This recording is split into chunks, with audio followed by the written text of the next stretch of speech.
نبی پاک صلی اللہ تعالی علیہ وسلم نے 3 چیزیں ہمارے ذمے لگائیں، فرمایا اپنی اولاد کو سکھاؤ۔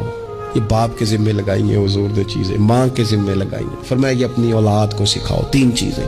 یا رسول اللہ صلی اللہ علیہ وسلم کون کون سی؟ فرمایا ایک تو اپنی اولاد کو اپنے نبی کی محبت سکھاؤ۔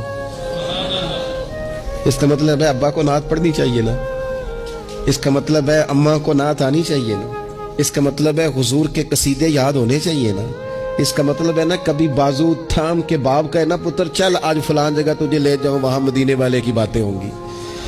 اس کا مطلب ہے کہ اسے باپ کو ان سارے رستوں کا تعین تو بیٹے کا بازو تھام کے اسے کتنی جگہوں پہ لے گیا ہے، چل ایک دن یوں بھی کر تھام اس کا بازو اور اسے حضور کے مدینے بھی لے جا کر محبوب کے سامنے کھڑا۔ فرمایا اپنے بچوں کو اپنے نبی کی محبت سکھاؤ، اور فرمایا دوسرے کام یہ کرو کہ اپنے بچوں کو اپنے نبی کی اولاد کی محبت سکھاؤ۔ سکھائی حضرت عمر نے جناب عبداللہ ابن عمر کو محبت، تو پھر انہوں نے محبت کی۔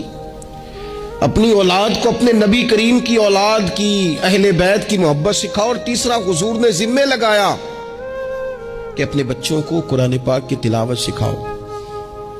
یہ ماں باپ سکھائیں، پہلے خود سیکھیں پھر اپنے بچوں کو سکھائیں۔